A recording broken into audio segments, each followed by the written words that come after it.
There's a relaxation to be found in the accrual of resources and the fortifying of one's base of operations. While the threats were many, Boris and I had spent uncountable hours together in the coming months doing just that. One of the rules of acquisition often touted by Boris was, once you have their scrap, you never give it back. So with that in mind, we expanded, automated, and added protections to some of our processes.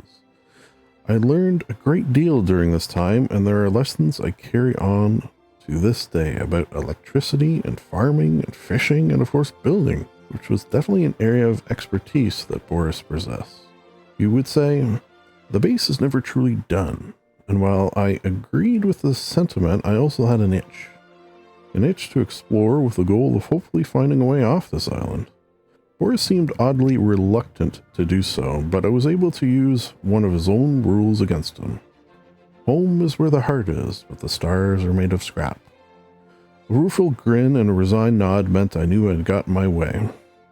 The very next day we headed off to Harbour, safe in the knowledge our base was well fortified.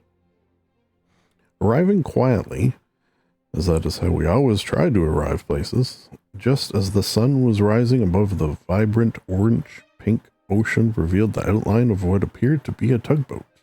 While we were both clearly excited by the potentials this offered, Boris tempered mind by saying, "Keep in mind what I told you, Alex.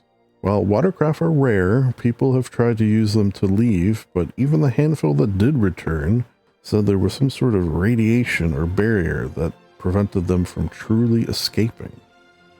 Seeing the look of disappointment on my face, Boris quickly tried to cheer me up with knowledge that while we can't use the tug to escape, we can use it to explore, and that the seas contained riches of its own for those brave enough to plumb its inky black depths.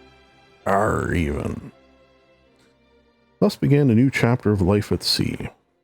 While we would occasionally return to check on our base and resupply, for the most part our barefoot, deeply tanned bodies became accustomed to a boat heaving below us. Having circumnavigated the island who knows how many times, eventually, circumstances drove us ashore.